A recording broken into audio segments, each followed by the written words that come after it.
Hey, I'm Noah Fay, and welcome to Florida Focus, the latest show from Florida Family Voice. Joining me today is Aaron DiPietro, and today we're going to be talking about the amendments that you're going to see on your 2024 general election ballot. Aaron? So we've got an exciting and packed ballot that will be on the docket in November. And we're going to kind of dive into a little bit of the background of some of these amendments in just a really short segment. But before I get to that, I kind of want to talk about the amendment process itself here in Florida. I don't think a lot of people understand, first of all, what is the difference between an amendment and a law or a statute? So you have the legislature and that will introduce bills that will go through, whether on the federal level in the U.S. House of Representatives or the Congress, or on the state level, you've got our state House of Representatives and our state Senate that'll write bills, put bills through committee, debate on them, and pass them, and it goes to the governor's desk for his signature. Those go into state statute, or they are considered state laws. Those are legislative bills. Any governor can, the governor can veto a state statute and send it back to the legislature for them to try to override the veto.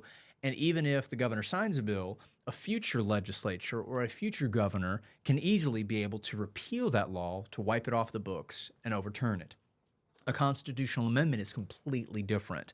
That's because a constitutional amendment here in the state of Florida requires, and we're unique in this, requires 60% of the Florida voters to vote to support an amendment. Why are we unique? So in terms of being unique, most of the other states around the nation require a 50% plus one to pass and amend their state constitutions, which to me is a little bit insane. A little bit insane that it's that easy. The founding fathers had it right when they made it extremely difficult to change our U.S. Constitution, and I think we should take cues from that and make it a little bit difficult because, again, the winds have changed. If you're going to have that monumental of a change, you need to have a significant majority instead of just a bare majority. So Florida is very unique in that here in the state of Florida. So it's important for people to realize an amendment is not easy to overturn. It's very difficult. In fact, I think only in recent Florida history, I think we've only had one amendment that has been actually overturned versus being allowed to continue. So Really quick, just 'cause I think it'd be helpful for people to know the difference. A lot of people like in the Kamala Harris and Biden camp and administration are talking about how we're a democracy and the threat to democracy and all these things, and we're not a democracy. Could you very quickly just describe how a constitutional republic is different than a democracy? Yeah. So, and actually that kind of plays into one of the next points I was making.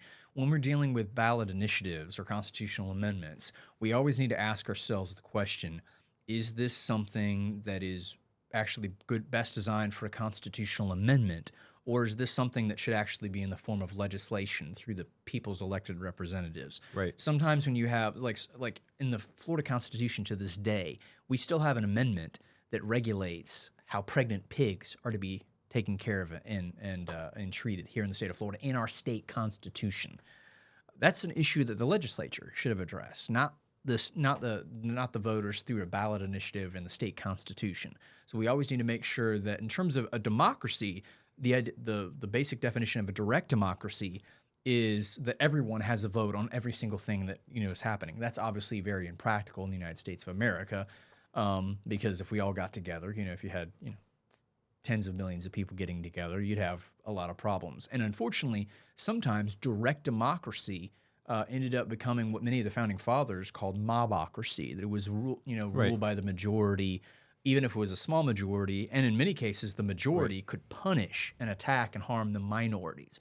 The idea of a constitutional republic was to establish certain parameters that even the government could not go outside of, that there were certain rights that can't be interfered. Actually, the idea of constitutional rights was actually designed to protect the minority. Whether it's in terms of freedom of speech or freedom of religion, it was to protect minority religious groups or minority individuals that had opinions that were unpopular. So really direct democracy actually can lead to the quickest undermining of constitutional rights versus a constitutional republic. So that's always an important consideration to think about when you're going into the voting booth. Is this something that should be going into our state constitution, or should this be an issue? Maybe you like the idea, but you're like, no, the legislature should be the one to address this, not the voters through a constitutional amendment, because it's, even if you have just one nuance wrong, It takes an entire another ballot, a constitutional amendment to overturn, even if you've got an amendment that's 90% perfect, but just one little detail is off. You have to go through an entire process to overturn it. Versus if you pass a bad law in the state legislature, it's an easy fix to come back next legislation and overturn that one little part, and maybe fix it and make it better.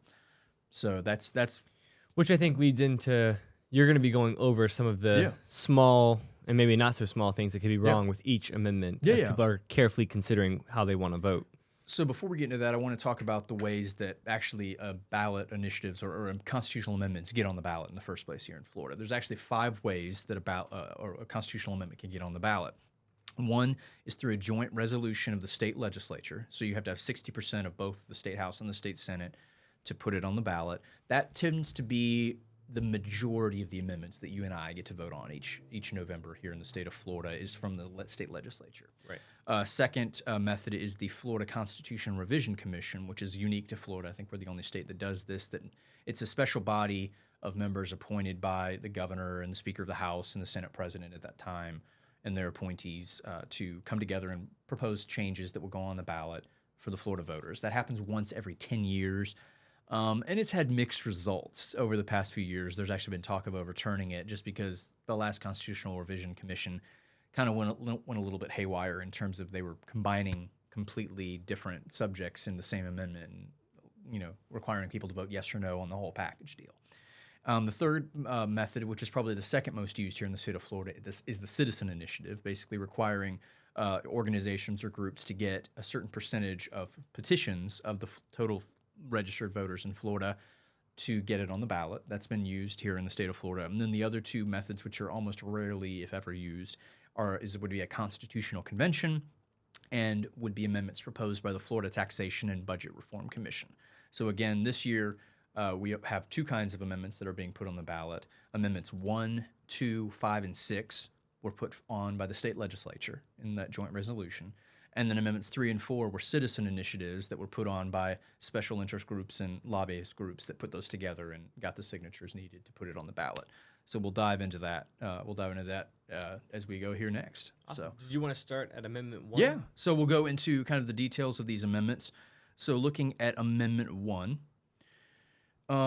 would be the partisan school board elections. So here in the state of Florida, and we'll do a quick synopsis in this video. Check out our other videos where we'll go into more, dive deeper into each of these constitutional amendments, but we're going to just do a really quick summary here. Amendment 1 is creating partisan school board elections here in the state of Florida. There's honestly, so Florida Family Voice does not make, our team and our board have chosen not to make a recommendation on yes or no. I think there's pros and cons to both sides of this. So it would basically require all school board members that elected as of 2026 and beyond, the general election there, so it wouldn't be applying to this election, but it would start in 2026, that all school board candidates would be required to run in party primaries and run with a party identification, whether it's Republican, Democrat, NPA, or other. Currently, right now, they all run as nonpartisan candidates. You may see the initials NOP on your ballot behind school board candidates.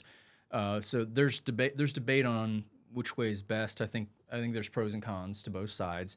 Proponents of Amendment 1 say that there's no such thing as a impartial or unbiased or nonpartisan school board. All school board members are partisan one way or the other. They all have agendas, whether good or bad. The argument is that the people should know which way they're going to vote. Correct. So that's where the proponents of this amendment will say.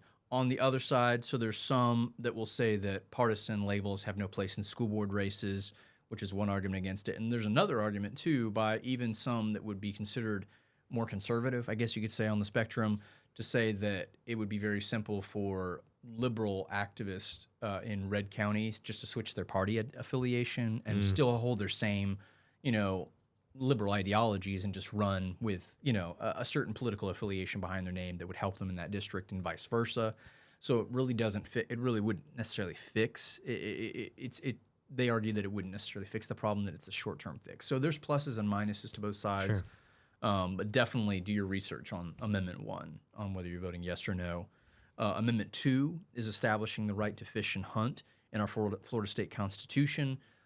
It still allows the Florida Wildlife Conservation Board to be able to set regulations for, certain types of hunting. So it's basically just setting broader parameters in terms of protecting the right to fish and hunt while still making sure that property rights are protected, still making sure that people aren't just going to be shooting willy-nilly wherever they want. So they're still allowing proper regulations and boundaries for that.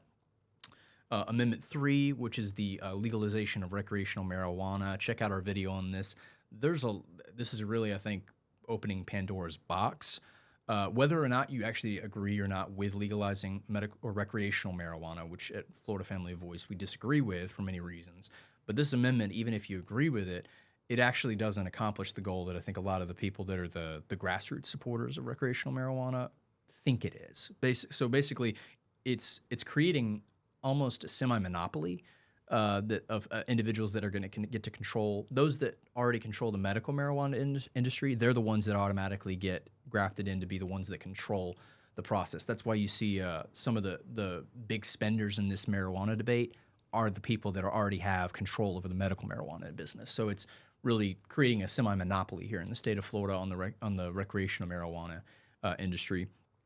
Second, we've seen study after study from states like Colorado and California of the absolute damaging effects that recreational marijuana legalization bring to the table, the black market industry that it creates. We'll dive into more on this on the episode specifically for Amendment 3, but because of all of that, Florida Family Voice recommends a no vote on Amendment 3.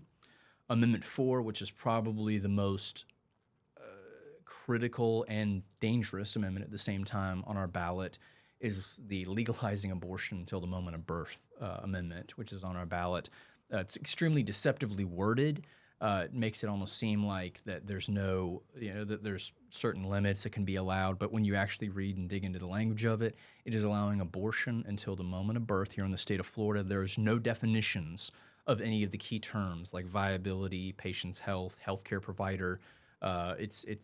Absolutely opens Pandora's box and creates basically abortion, or Florida as an abortion destination state with almost no regulations. It would almost make abortion one of the only surgical procedures in the state of Florida that is almost completely unregulated by the state of Florida. So join us for our episode on Amendment 4 as we dive into that a little bit more. Amendment 5 is the homestead exemption tied to inflation amendment. Basically, here in the state of Florida, we have the homestead property tax exemptions that give property tax relief to homeowners and families here in the state of Florida. What this amendment does is it simply ties whenever inflation goes up, instead of basically that your homestead tax exemption should also go up simultaneously as well, so that you're not being burdened by being burdened by inflation any more than you should have to. So I think we recommend, it's a very good policy. We recommend a yes vote on that. And then finally, Amendment 6 is the repeal of taxpayer funding for political campaigns, which for me, it boggles the mind why this. We'll dive into the episode on Amendment 6, the background of this, the good intentions that ended up going sideways. Basically, we're saying in this amendment, we recommend a yes vote to say that no, you should not be giving taxpayer funding to political campaigns. And that's what this amendment, it would repeal that provision that is currently allowed under the Florida Constitution. So that's kind of a quick synopsis of. And we're going to be doing an individual video for each amendment. Yep. That will be pushing so out. Join us. Yeah, if you want more information, dive deeper on that. You can visit us at flfamily.org for more information. We'll have all the specific links for all the videos. And just because Amendment 4 is the most critical one, do you want to go ahead and tell them where they can find more information on Amendment 4? Yes. Well, you can find information at flfamily.org. We'll have links on our voter education resources page there, and then you can also visit Vote No on 4, the number 4, Florida.com. That's Vote No on 4, Florida.com. So we'll be diving into that. That'll be another episode here. Thank you again so much for joining us, and we're looking forward to diving deeper into each of these amendments here at Florida Focus. God bless. Awesome. Thanks, guys.